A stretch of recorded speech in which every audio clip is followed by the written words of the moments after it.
Welcome everybody to Eye of the Serpent Tarot for another pick a card. So this is part 2 of a trilogy of collaborative pick a cards I'm doing with the delightful Toke from Priestess of Phoenix Tarot. Toke is a wonderful reader. She goes very deep but very spiritually high energy, high sort of vibrational readings, and strikes me as a natural student of the spiritual art. She has a wealth of knowledge and an enthusiasm to develop that even further. And so it's such a delight to do this sort of reading. And we kind of like, even in planning for this trilogy, we kind of like, had a discussion and bounced ideas off each other. And it was a wonderful thing. And so you may well have seen part 1 where we were setting the scene, setting the table for this particular set of readings, which is about your personal Grail Quest or spiritual mission, whatever terminology you like to use. So we started with one which was around the Arthurian legends and went, as I said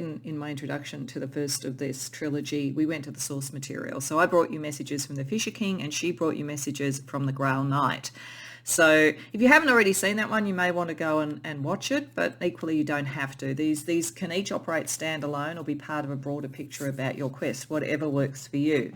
But the second layer we thought would be interesting is to look at what kind of saint energy could be helpful in your quest. So you don't have to follow a particular religious creed for this and so forth. We're not really looking at the sort of source material in that sense around this. We're looking at the energy that two particular saints represent. And I have Saint Joan of Arc, so Jeanne d'Arc, and Toke has Saint Francis of Assisi. And so what we felt when we're looking at the quest, there's a couple of things that could be helpful for you. One is, what is the vision and the courage involved? And I think Jeanne d'Arc shows that, Jeanne d'Arc, however you pronounce it. I probably shouldn't try and do the French pronunciation because it's not my strong suit, but she is such a symbol of both vision, prophecy, connecting to the divine, because she went by her visions and her connection to the divine and her connection to other saints and so forth, to be able to then become a military leader and such an inspiration. She had a relatively short, unfortunate life because of the politics of the day, but she was born in 1412 and was then tried for heresy, unfortunately, in 1431. But in that relatively short life, she was she did deeds and she showed courage and conviction and vision that made her now the patron saint of France.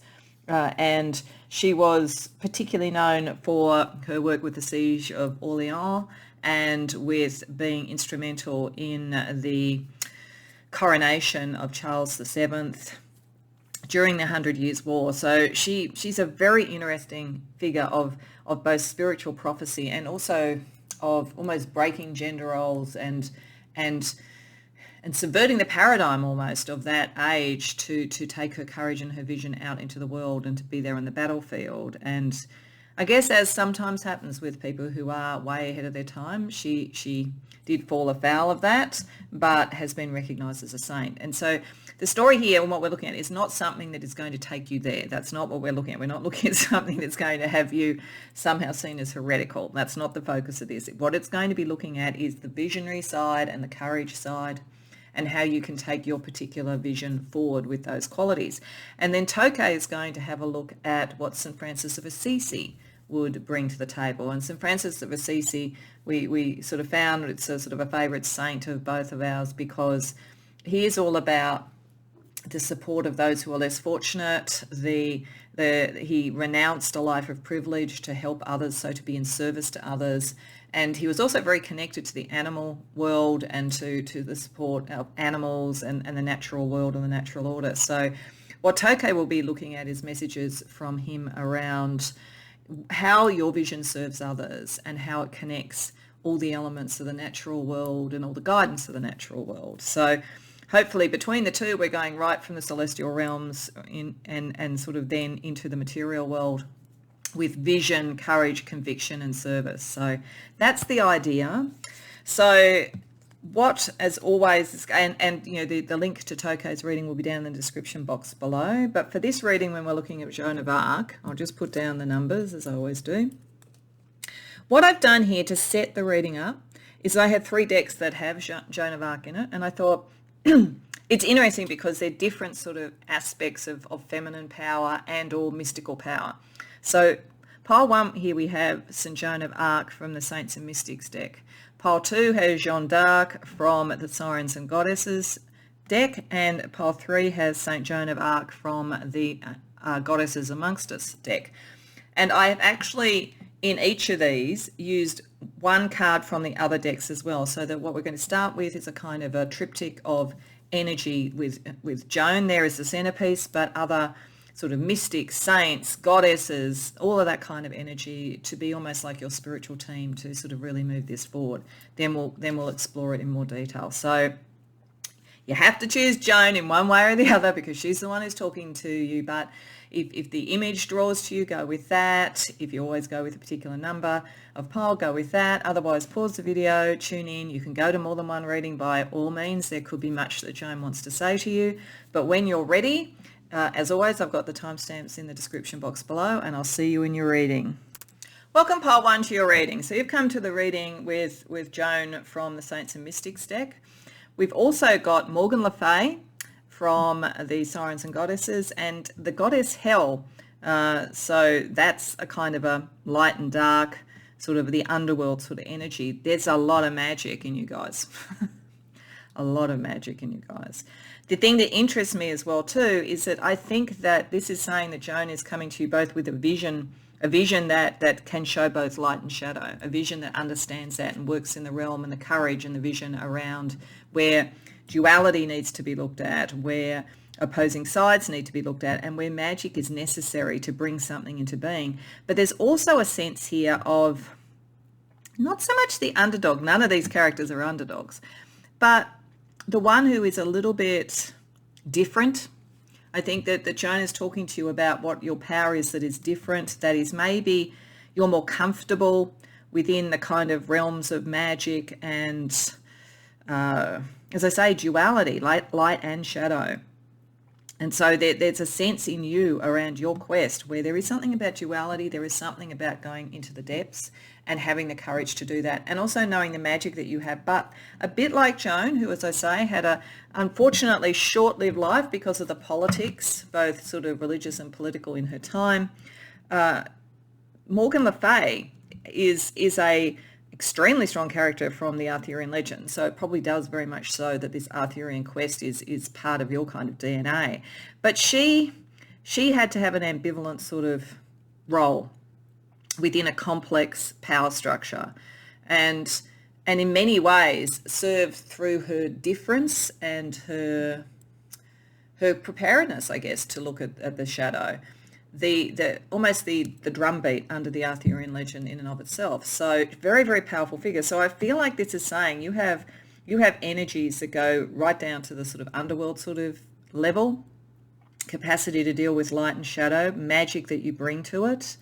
And it's because there's something about your quest that is in a complex environment where you need that magic and you need that understanding and that acuity, because otherwise it would be too easy to be put in the wrong light or presented in the wrong light. So it's interesting. I think that this is saying that you need to understand the environment that you're in more than most people do. You're prepared to look into the shadow more than most people can, and that's part of your courage, and part of your vision comes from that, from being able to look that in the face.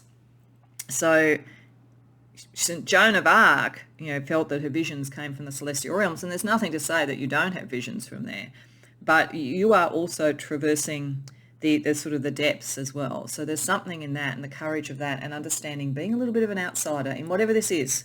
So it could be very different in the way you present yourself. It could be very different in the way that you love. It could be very different in a political view, in your family or in your workplace or something like that. But you are more comfortable in the shadows than most people. So this is part of what Joan wants you to recognize, that you do derive magical information from that, and you do your courage is there. It's like it's just part of your DNA.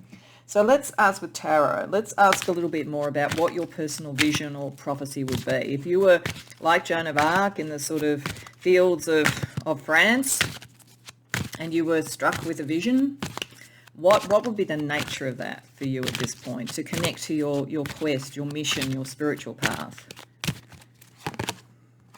Page of Pentacles reversed, Two of Pentacles, Queen of Swords. Oh, that's an interesting, like that. She's there carrying her sword. Nine of Swords, yeah, and this is you being able to deal with the depths. 10 of Swords, oh wow, okay, all right. This group, I'm not going to sugarcoat it. You are, in whatever way this is happening, whatever your goal is, it is in a contentious environment. It is in one where there is a lot of anxiety and a lot of drama. You are able to bring vision and clarity in those situations because you can do the balancing act here, but you know something has to change. So if your vision requires a change in a relationship, you are the one who's able to go in and critique it and decide and go through the process of doing that. You could be a change agent in a workplace, and this would be using this energy because you're prepared to look at what isn't working.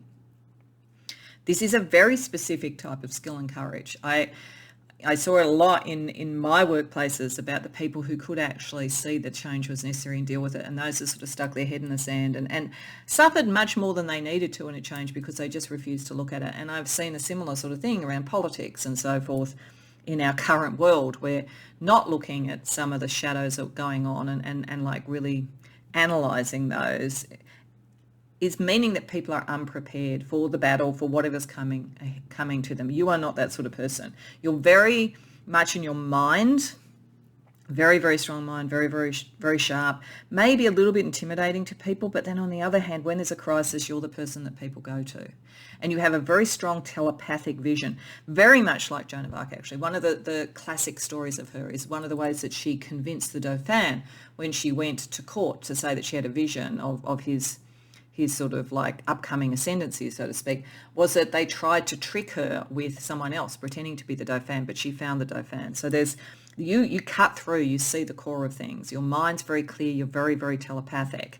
And because you can balance both sides, you can see where the dam is about to break on a material level. So your vision is about how to move things past, so they don't dissolve, but instead they change in the way that they need to and they rebalance. Some of you may work, I feel like, in sort of legal or political matters, or that may be something that you eventually move to do. Very, very strong sort of mind, justice sort of energy about this for you. But your vision is about what is not working and how do you get it back into balance, even if it has to be done in a rather dramatic way. So let's see what really requires your courage at this point. So this is her vision. Your vision, like Joan, is where things need to shift and that one needs to go through the process and to know the process. You know this terrain. You know it really, really well. So what is then your courage? If you have the vision, what is the courage that you need?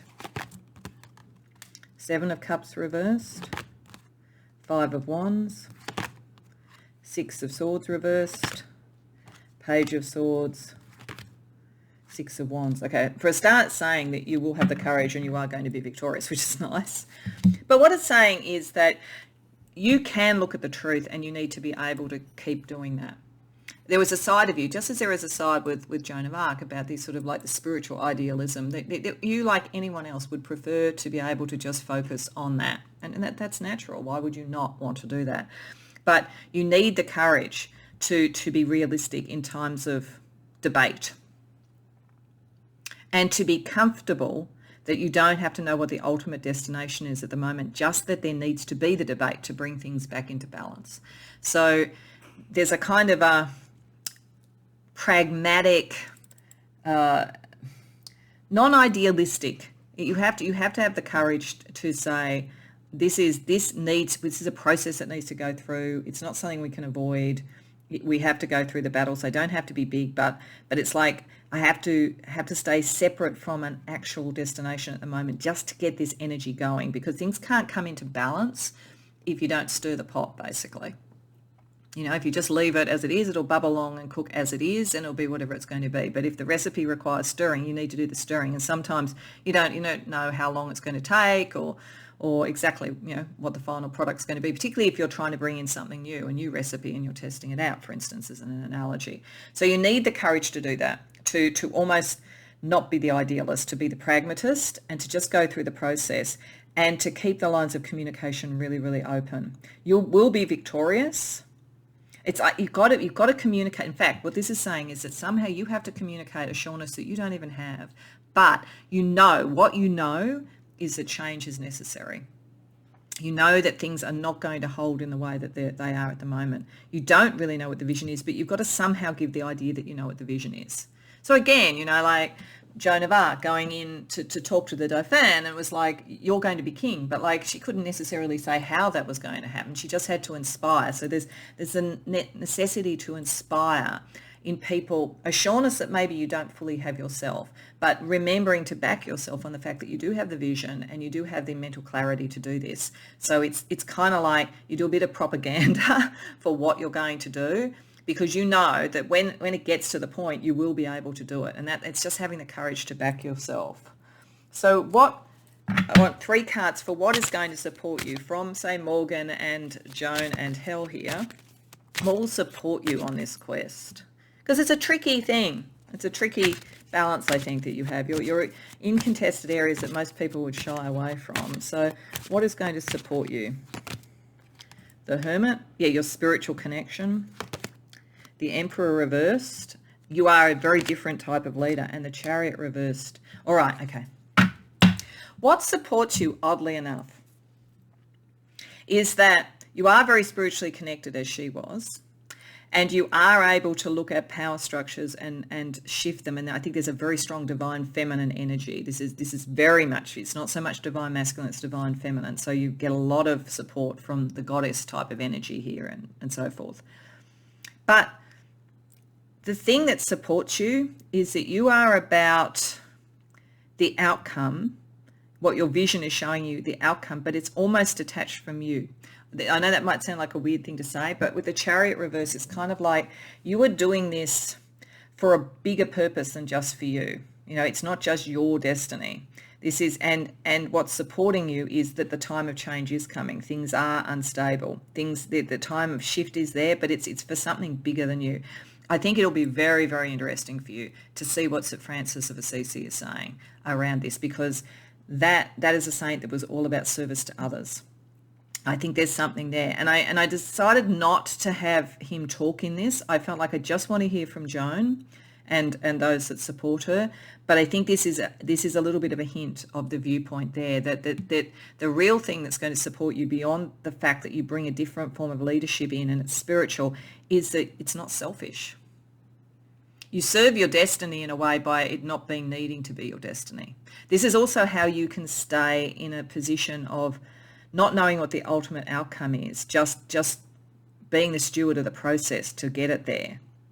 If you knew specifically what you wanted out of this for you, it may actually take you off the process that allows you to get to there. So it's interesting. So your a service orientation to this is very, very powerful for you. But I would very much suggest go and see Toke's reading, because there is something about service to others involved in this for you, definitely. So let's have a look. When you're dealing with this sort of energy, and just like Joan had to deal with it, there's both light and shadow. So I just wanted to get an idea about the light and shadow aspects around your vision and your courage, pile 1. So for light, now this came up in one of the readings around the Grail Quest, so in the first set, so it may be that the same people have come to this. Some of this is to lighten up a bit and have a bit of fun. See, there's something very earnest in this energy. Very clear, very earnest, and you are taking on a lot. Like I'm not going to sugarcoat it. You are. It's not about you, but your destiny is going to propel you this way anyway, and you are taking on a lot. But Bastet is also allowing you time out and time to play and so forth. So don't feel that the only thing you can ever do is the next battle. Balance it out. Give yourself time out. Give yourself some time for play. Otherwise, it gets too earnest. It gets too difficult. Even if it's just, getting a little bit of time on your own with the Hermit there, rather than in the midst of it all. So if Bastet wants you to have a bit of play, a bit of enjoyment, for it not all to be just hard work, what's the shadow energy that you need to be aware of, pile 1? The Abundant, okay, nurture, comfort and need. So this deck does have some cards in it that aren't really shadowy. So this is interesting. It's saying there actually isn't a huge amount of shadow here, which is nice. The shadow is more probably what you're dealing with, but because, again, because this is of service to others, you are going to be supported to bring in abundance, growth, and all those sort of things. The one thing I would say, though, with this is it is going to be important for you to be able to sit comfortably in not knowing for a while and allow something to grow. So the shadow may be a kind of a wish to get to the final ending before you've gone through the whole process, because growth in abundance comes over time. So again, having a little bit of time out to play, so it's not all like, am I fitting into some sort of like time agenda that I put on this, that will actually help you get to it. So I also wanted to have a look, even though, as I say, it's not anything too shadowy. Shadowy stuff is the stuff that you're helping to shift out, I think. But I don't feel like there's sort of like some big thing about to jump out at you. It's really just being able to go through that process. I wanted to bring these two energies together with the advice of the Illuminated Path Oracle, given that I think Joan very much followed an illuminated path. Wow, eternal love, the gold ring. So this says, to love is to know that I am sacred and my love is eternal. So if any of you, this is some sort of contested thing around a relationship, I mean, for most of you, it feels more like something in a political arena or a work arena, or social arena. But if any of you, this is about finding your other half, balancing the sort of divine masculine and divine feminine, the sort of light and shadow, all of those things, and needing to have a clear way of leading in the vision, but not an ultimate outcome that is just all about you, then balancing these things brings you love. So I think it's a very, very strong sign that will come through. If it is more around the material world and that kind of thing, then I think this is either the journey is going to bring someone into your life that is very key, if that isn't already there, or this is an act of service and love. And that's why it's supported. As I say, it's not really, you are the person to do it, but it's not really about you. And it will probably bring other things to you because you will get recognized, but it's because of a kind of selflessness. Again, the Saint Francis of Assisi side of this will be very important, I think. Okay, so let's get you some astrology to guide you as well.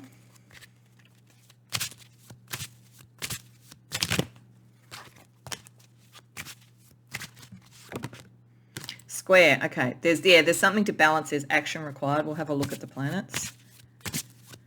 This is an action. I think, though, a lot of it's about how you communicate and how you deal with conflict management and keep things calm when everybody else is sort of getting vexed about things. Gemini, yeah, your communication. It's very much around communication and being able to wear, the different masks that's necessary to navigate in this, and to be able to look, like hell, the light and the dark of things, to be able to almost try different things on for size to see what the new world should be. And fixed, yeah, your resilience. You'll see this through. You're able to see this through. You're very strong, particularly mentally and emotionally very strong, Pole 1. So let's just see what planets are in square, just to see a little bit more information. So I'll just deal out to get it. Mercury, yeah, it's all about communication. That's why we sort of saw all the swords energy around this.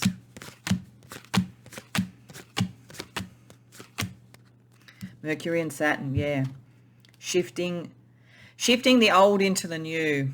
The old order is ending, and whatever this is, the new order is coming in, and we don't know. We don't know at that point. At that point, all we can do is keep communication channels open so the new thing actually forms in a way that is productive rather than reductive. So there's really something here about understanding how your communication affects sort of established order and so forth.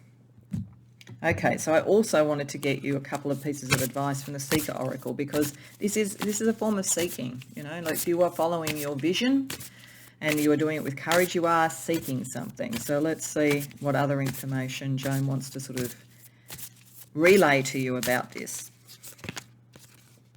Choose love, wow. So for some of you, this could, it's going to either bring in a significant love or it could be about love, but it's like, how do you restructure something and you find that midway point? And certainly beyond that, choose the service to others, choose love, use that always as the North Star of your search. Because you're going to, as I say, there's a lot of emotional acuity, but a lot of it comes out through your communication. So choose how to communicate that love and where that's coming from.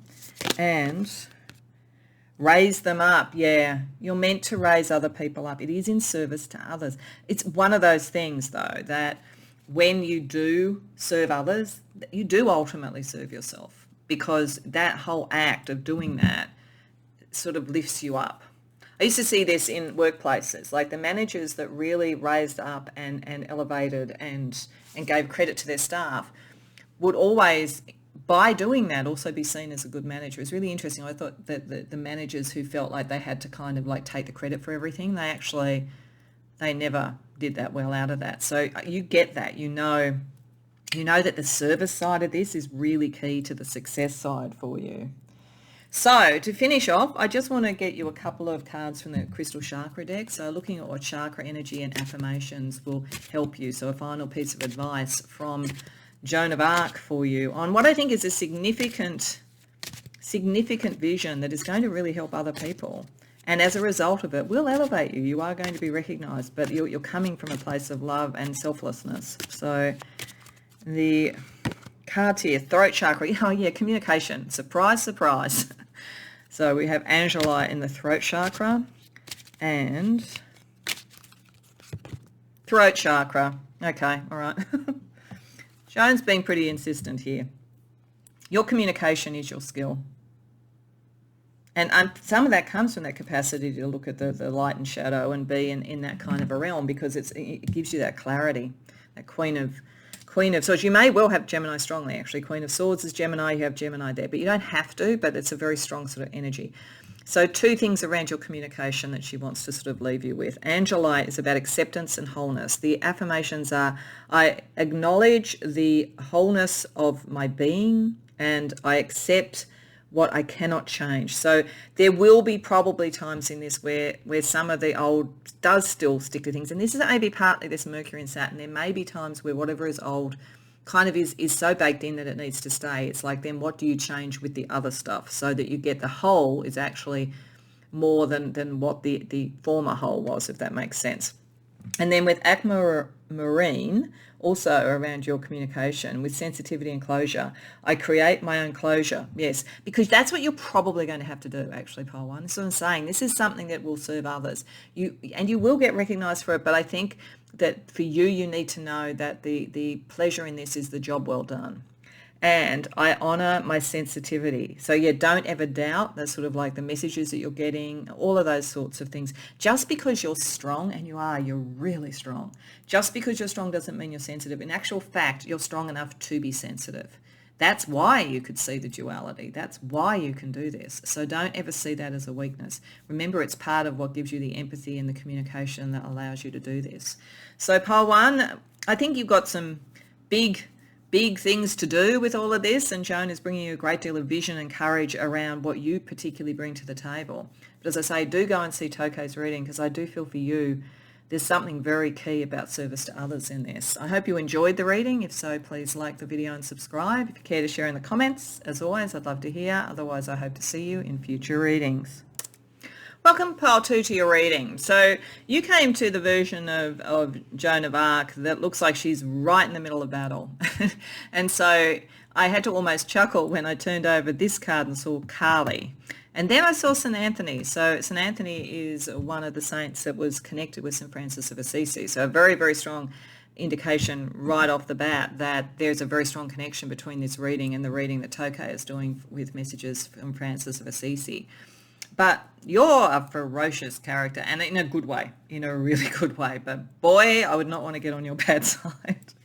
You do it from an enormous level of heart, and you do it to reclaim something. You are the ultimate social justice warrior, whatever that means to you, because I know it means different things to different people. But you are that. You are the person who would go out into battle. You are the person who is unafraid of the sort of cycles of beginnings and maturation and decay and death and then beginnings. You are all around that. You know your shadow very well. You're very well aware of ego and how ego comes into things.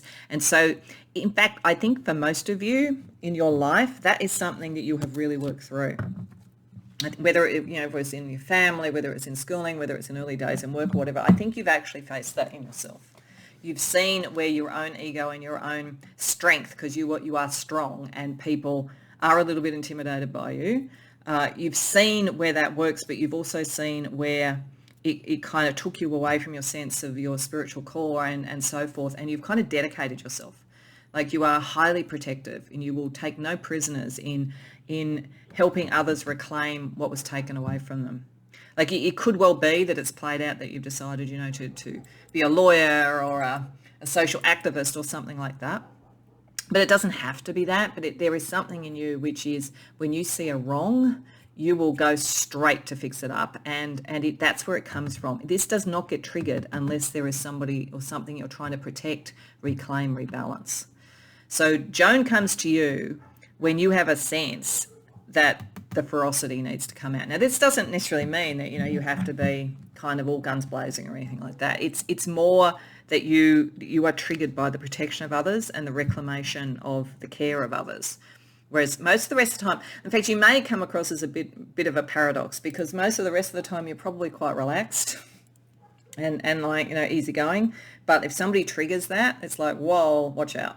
So formidable energy, pile 2. So let's see with Tarot, let's see what Joan's vision for you is. What is the personal vision or prophecy that she is wanting to sort of highlight for you?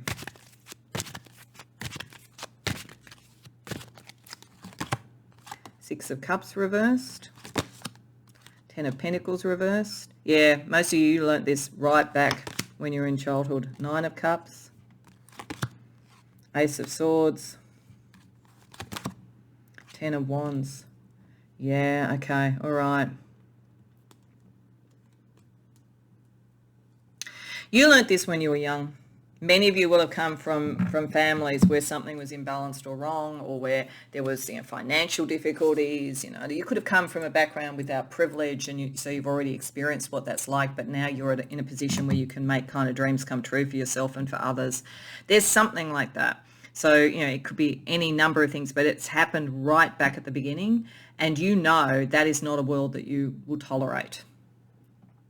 You will not tolerate that for yourself or for others. But I think particularly you look after others. I almost get the feeling for some of you, I'm getting that some of you might have had a sibling or something that you cared for, or who was bullied at school and you were the one who kind of dealt with it or something like that. There's something where you've learned a pattern really early around where things are not appropriate, but also this sort of sense of caring for others and carrying that kind of sense that that's part of who you are and is part of who you are. You are actually able to bring dreams into being because you are so strong, but you're strong because you survived whatever this was, to be frank. So your vision is kind of like taking something that you're familiar with and recreating it to something that, reclaiming what the dream should have been, and then having the new vision, like the Ace of Swords. The swords is kind of like being ready to go into a battle and take away the burden from others. There's a lot about service to others in this. That's what triggers you. The new idea to release the burden from others and to bring the dream into being.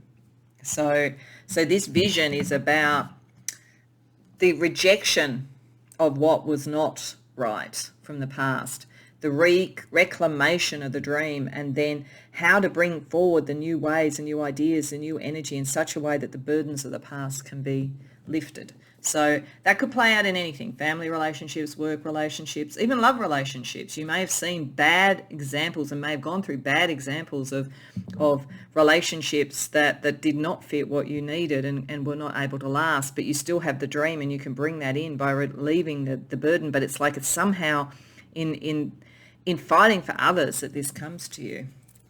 So let's see what requires your courage. Mind you, you've got heaps of it, so it probably doesn't matter what requires your courage. But let's see what requires your courage, pile 2.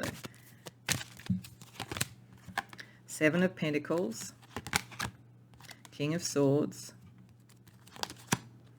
7 of Swords reversed, 4 of Cups reversed, 9 of Pentacles. Okay, all right.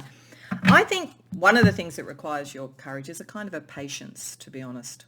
I think this is saying that you need to be able to go through the slow growth to whatever the dream is, to go from the Ace to the King, and this is going to take time.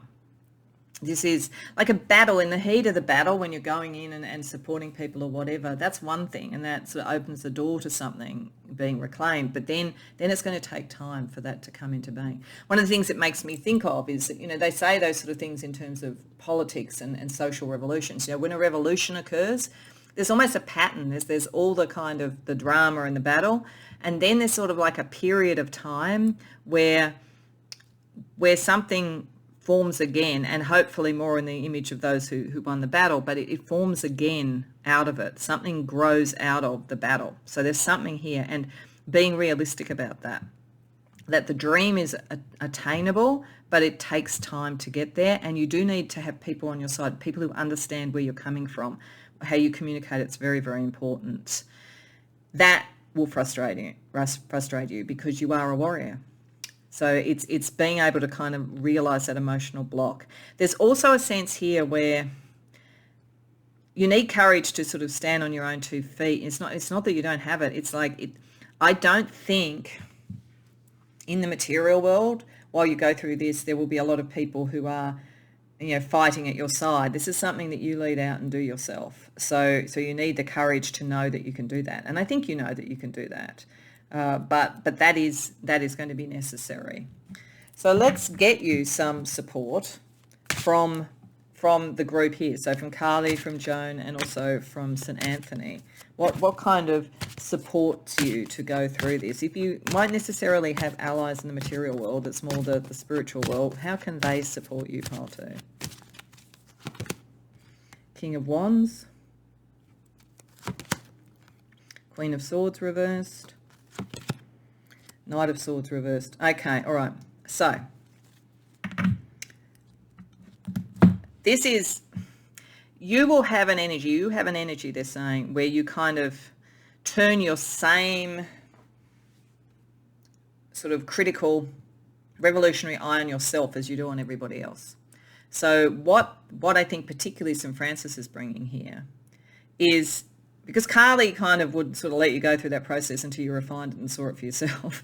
But I feel like that St. Francis here is bringing a kind of a mental moderation so that you don't get on your own case if it takes time for this to occur. So it's kind of like, don't turn your own, you are picking up what needs to be changed, you are picking up your vision, all of that kind of stuff, but it's going slower than swords people would like.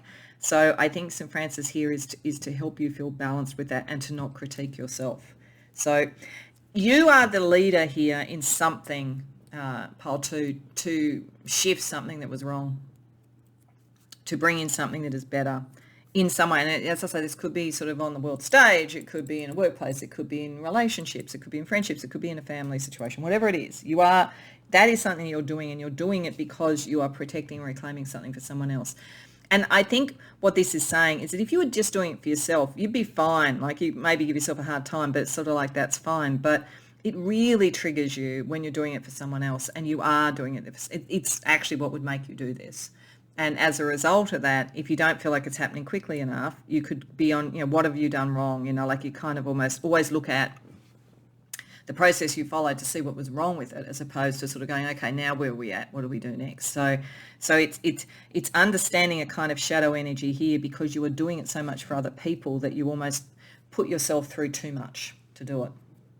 So to back yourself and to not go down that kind of self-critical path. And I think in particular, Carly is there also, I think, would be able to say to you, like, get real about this. There's you can't, what do they say, make an omelette without smashing or breaking some eggs. Like that's fine, let that happen. But I just think that when you are doing something for other people, and that's really what motivates you, you're much more critical of yourself. You wouldn't be as concerned if it took a bit longer for you, but because you're doing it for other people, and that I think is what St. Anthony here is helping you with in particular. So let's have a look at the light and shadow, because when you're dealing with visions and with courage, there's always light and shadow. So we want to see what Joan is saying is particularly that for you, Pile 2. So the light, Deer of Delta. I'll look at the gentleness of that. So this is all about sort of slowing down, not letting the overtaxed mind sort of like get in the way. getting that gentleness, getting the sort of profound visions of deep sleep or shamanic journeying, things like that. So this is the light can come to you if you slow down enough and you're gentle enough with yourself to go into the depths and actually connect with that. And I think it's interesting, I just naturally put that where St. Anthony is. There's something about getting back in touch with the kindness and the regeneration. And what is it? I mean, there's that saying something about, if you're always fighting monsters, that's all you'll see, sort of thing. So there's sort of something here about getting back to what is the dream, always being able to return to the dream. This will help you not be overly critical with yourself. So what is the shadow energy that you need to be aware of? The surrender, avoidance, apathy, submission. Okay, so do you know what? I think this is the key thing here. When it is about you, you aren't motivated enough, and you'll just let things happen. When it's about other people, then you come out of this. It's what's triggering you out of just saying this is the way the world is, and to take on the armor of God, so to speak. And that's why you need to understand that you need to get back to what your dream is as well, because as I say, you're going to put so much pressure on yourself when you're doing something for other people. So it's how you get that balance. Really important to see what Saint Francis of Assisi has to say to you in Toke's reading, because I think that the service to others is probably the highest spiritual good, but it's also the one where we can feel we fall short when we're being far too hard on ourselves. So, and if you got to the point where you really felt hard on yourself about it, you may detach from doing it and not achieve what you want to achieve. So I think that's the other reason that Joan of Arc is talking to you about this. So let's use the Illuminated Path Oracle to get maybe a bridge between the sort of the gentle depths of understanding of your dream, but the sort of the need for you almost to have the kind of fire of somebody else's injustice to move forward, and what that means to you, Pile 2. Calling, the two flames. And this is interesting. This is the second of the readings I've done, and both have had something that had to do with love, even though the overall reading feels more like dealing with sort of like patterns of political or some other sort of form of abuse or domination or whatever. But there is something here about the core of the love and the core of the heart. And so for some of you, this might be about you would fight for your twin flame or your soulmate in a way that you wouldn't fight for you. And maybe this is being brought up to understand that it's okay to fight for both, because that's part of the point of the connection. This says, the flames that dance throughout the night are called to unite. And this is an interesting card to get more generally, quite apart from whether this is about love, because it is saying that at least initially you are going to be kind of on your own around this. But it may be that once it is done, that's got to be part of it. It's got to be partly your dream as well. I think this is the thing it's trying to say. It's trying to say that you kind of get stirred up when it's for somebody else, and that is a beautiful and lovely thing. And you fight very much on a solitary level for it.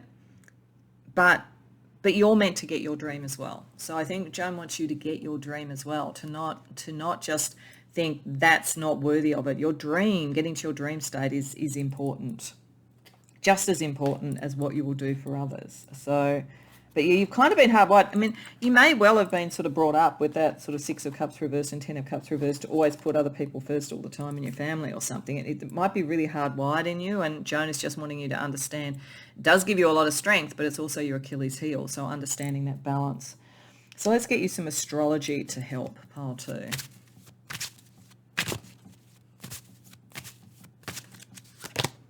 Pluto, big transformations. Yeah, Kali energy. And, the Tarot card of Judgment, this is a calling. You are answering to a calling. And judgment works a number of ways. You can be too harsh on yourself, too judgmental. And I think it's judgmental on yourself. I don't think it's judgmental on others. I think if you think there's something that needs to be shifted to protect someone else and their dream, you're right. That change does need to occur. But, don't turn that on yourself, I think, is the constant message here. We have Cancer. Yeah, you're so protective of other people. You just need to do that for yourself as well. Be as protective of yourself as other people. A lot of you, this could be around stuff around family, or what it is to feel at home in yourself. And the first house, and who are you? Yeah. What is it to feel at home in yourself in the protection of others? But then who are you in all of this? Like, who are you, pile 2? Because you're part of the transformation is meant to bring you your dream as well. That's what the sort of message is here. So let's see what Joan thinks energies you should be seeking in this quest. Respond with grace. That's really interesting. So we've got deers here, we've got a stag here. I do think for some of you, sort of like going to shamanic sort of journeying or meditative states or whatever, there's something that brings you in touch with grace, the grace of grace for you as well. Like grace, actually, it's interesting. Grace to me, one of the reasons that it is so powerful as a spiritual concept is in one way it happens regardless of deserving it. It happens because on a broader level, that helps the divine in the reclamation of what the divine is trying to reclaim. So it's like kind of allow that grace could come to you. Allow that that's okay. That you don't have to always be in battle. And if people have put this sort of pattern into you, just gracefully understand that, respond with grace, move on into a pattern that's better for you. And knowledge is power. Okay. So understanding the processes that have occurred, understanding what you're doing. And use your mind for yourself, not against yourself. Slow down a bit if you need to. And also kind of remember the knowledge of what your dream was as well, so that it's not all just reactive and in battle. It's sort of like building something. Okay. So to finish off, I just wanted to get you a couple of crystal chakra cards, so sort of like the chakras that might be particularly being activated, and some affirmations for you from Joan around your quest, pile 2. The sacral chakra, so your creativity. What are you going to create? And the solar plexus chakra, your power. You're very strong. But you're also creative. I think you tilt towards the strength, but also creativity. It's not just doing the battle for someone else. It's also what do you create and using your knowledge. So the sacral chakra here has sunstone, luck and radiance. I project an everlasting radiance, and I believe that luck is on my side. Yeah, grace is going to come to you. You are going to be supported in this because what you're doing is coming from a very beautiful place. You can create something, not just fight something. I think that's part of the message. And then with the solar plexus chakra, we have Mukate Jasper, which is about peace and security. It says, I feel secure at all times and I'm at peace with myself. Yeah, don't be too hard on yourself. You're strong as, and like you will be able to do this. And even if you do feel alone for a while, in the end, you have this sort of spiritual support and grace for you. But also think about your life and what you want as well as what you're protecting.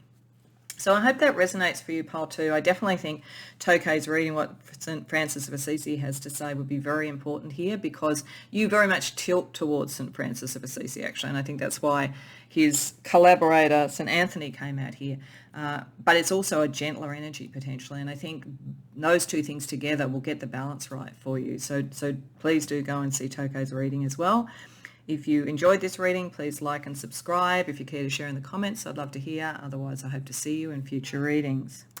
Welcome, pile 3, to your reading. So you came to Joan of Arc with her two companions here, Aphrodite and Edgar Cayce. So what I feel about this, these two are meant to give us a bit of an idea about your pathway and what kind of vision and courage that Joan is wanting to sort of highlight for you, bring to you, make you see in yourself, and so forth. I think of all the readings, and it's interesting you've come to the one that has activism, along with fearlessness and courage, there is something about a message you have. And it's a message, I think, to help people feel more good in themselves, more sort of self-love, more balance, something in that area. And it's very prophetic. Edgar Cayce is one of the he's not with us anymore, but modern day psychics. He was definitely connected to various sort of realms and a medium and a writer and all of those sorts of things. So there's something here about a message. There's something here about psychic ability. So you're very, very strongly psychic, but it is towards a purpose. And I think it's a journey you've gone through yourself. Like, I think that you somehow, with the messages and the connections that you have, be they, as I say, mediumistic or prophetic or however it works for you, creative, I think you've come to a point of understanding yourself and having the sort of self-love in a very healthy way that allows you then to bring that message to others. So you're very much about how to bring a sense of sort of emotional, intellectual, philosophical balance and acceptance in your community, in your family, in your relationships, in your workplace, whatever it might be. You are an activist for the higher good and empowerment of others, and you use a very spiritual way of doing it. So that's very interesting. And it again, each of these have very much tilted towards Saint Francis of Assisi. So in this collaboration, I think that Joan and Francis are working very well together, because there is something kind of selfless about this. You want to take your message and your activism in whatever form it is to others, so that others can feel good about themselves. You kind of worked it out in a way. Even if it was hard won, you've kind of worked it out in a way. And I think that this is something that Joan is saying that you have the courage and the vision to take forward. So let's ask Tarot, what is a bit more about this personal vision that you have that you can take forward to others? Pile 3. Knight of Cups reversed. 3 of Swords. Queen of Swords reversed. Yeah, this has been hard won. Wheel of Fortune reversed. The Moon reversed. Okay, all right. This is a feeling that I had. It's rare, really, to see that kind of spiritual thing where somebody is so focused on raising others and empowering others if they haven't gone through the storm, to be honest. I really think it's kind of like it's almost required. And partly required so that you understand the pitfalls and you can help others with it. Your vision is how to understand and heal kind of where fortune, bring things to the surface to understand how fortune, karma, all of those things operate, and to turn off the internal self-critic, like to kind of separate out from that. Because when we're thinking about this as the quest, you doubted your quest. You doubted your quest and you doubted the messages that were coming to you. But there's something that was not easy. And this could have been, a broken heart. It could have been a difficult relationship with someone who was a bit of a gaslighter in some way. It could have been, a lot of critique that you got, in home or at school or at university or in work. There's something like that which made you doubt it. You did doubt it. You felt that you were hostage to fortune, and then you had the revelation. And there's something in the revelation that you saw and understood about the patterns and what you could do, that you got this self-esteem by being able to do it. By being able to rise above some crucible that was unfair, the family, as I say, work, whatever it is. You've seen it, and you could only have seen it if you'd actually experienced it. But having experienced it, you've now come past it and known, what, I survived that. My courage is intact, my vision is intact, and now I listen to my inner voice more, rather than everybody else's critique. And and you want to take that out to other people.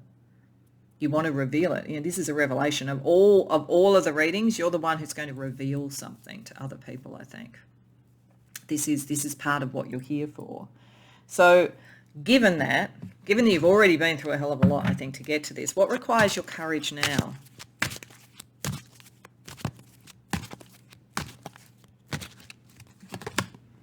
Ten of Cups reversed. 6 of Cups. 2 of Wands reversed, the World reversed, the 4 of Swords. Okay, all right.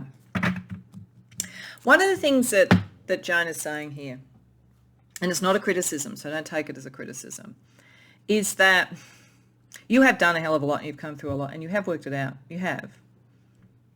But what probably still requires your courage, you're going to take that out and do it. That's what you're meant to do. You're going to do it. You're going to be someone who is of revelation to others.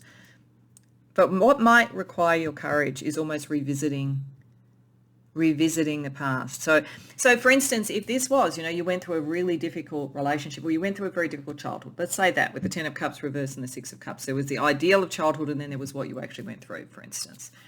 Then to bring this revelation, this message, you have to kind of revisit that, even if you'd kind of separated out from it.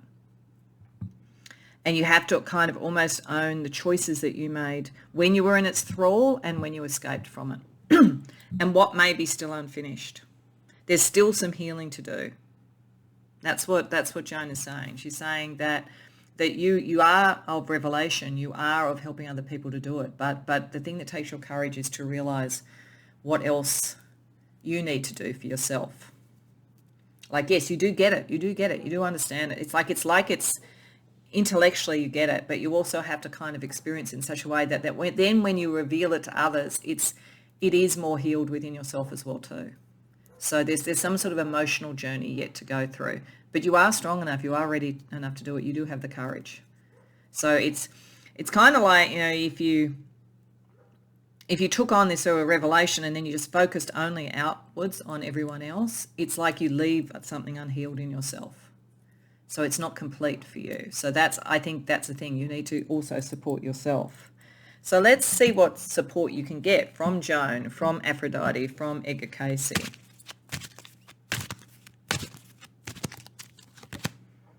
Eight of Swords, Nine of Wands reversed, Five of Wands reversed. Okay. Yeah, there's something, you've had the aha moment, you've had the revelation, you understand the dynamics, you can help other people. None of that is wrong. But this is saying that they are here also to help you understand where there's still some intellectual patterning that holds you into difficult, have to be really careful around everybody, careful what I say sort of situations so that I don't cause sort of like a conflagration. So it's like, it may well be, if this is around your family or around a group of friends or something, and you've come more into your revelation and understood something, and you're now actually starting to take something out that people could admire and follow, that you may have some jealousy coming back at you. And it's like you just need to know that could bring you back into a pattern where you're not healing that thing that's within yourself. And you can do that. It's not that you can't, but it's like if you try and keep the peace all the time, then you're neither healing yourself nor taking the full revelation out. It doesn't mean that you have to go out and kind of become the thing that hurt you to make a point. You can be much more caring about this and much more empowering of others, but it's like you do have to go to the places that people see in yourself, and you have to take other people to those places as well. So these energies are here to give you the self-esteem, to give you the courage, and to give you the right clarity of mind to be able to do that, pile 3. Like many of you could be wonderful therapists or change agents or creatives that bring that kind of energy to give people the revelation to be able to do this for themselves. Absolutely. And it does actually make me think quite a bit of creative energy, because a lot of creatives create out of pain. And sometimes you hear some creatives say, if I got really happy, would I even be able to create anymore? So I think this is saying yes, you could, but you just need to sort of understand there's still something a little bit unfinished for you around all of this. So that takes us nicely to the next part of the reading, where we look at what is light and shadow around this for you. So firstly, the light energy of what Joan is bringing to you.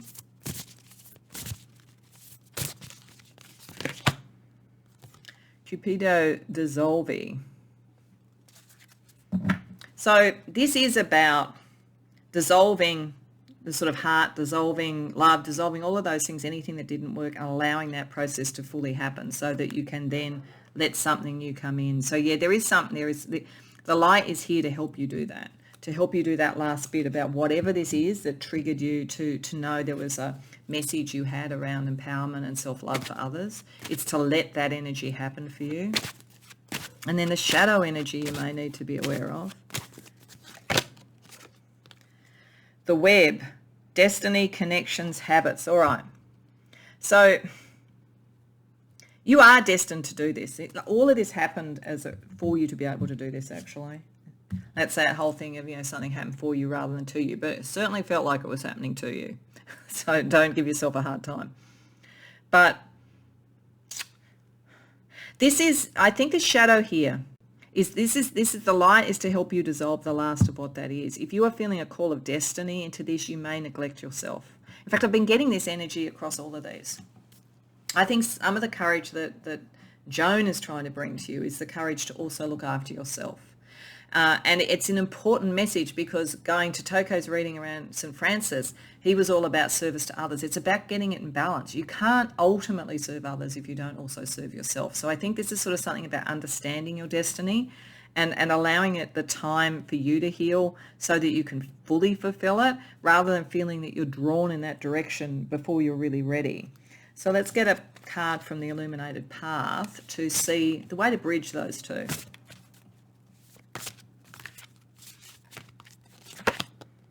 Hidden truths, the moon gate. In a hidden place lie the sacred words, it was already written. See, this is you with Edgar Cayce. There is information for you, both to help you heal and also for revelation. It's interesting because the next pick a card that we're going to do in this series, the third and final one, is with archangels, and I'm going to be doing Archangel Gabriel, who is, amongst other things, the ruler of the moon.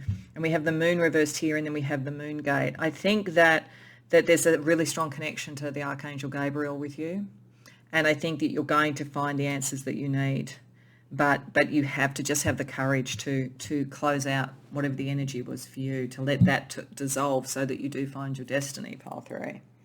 Okay, let's give you some astrology guidance.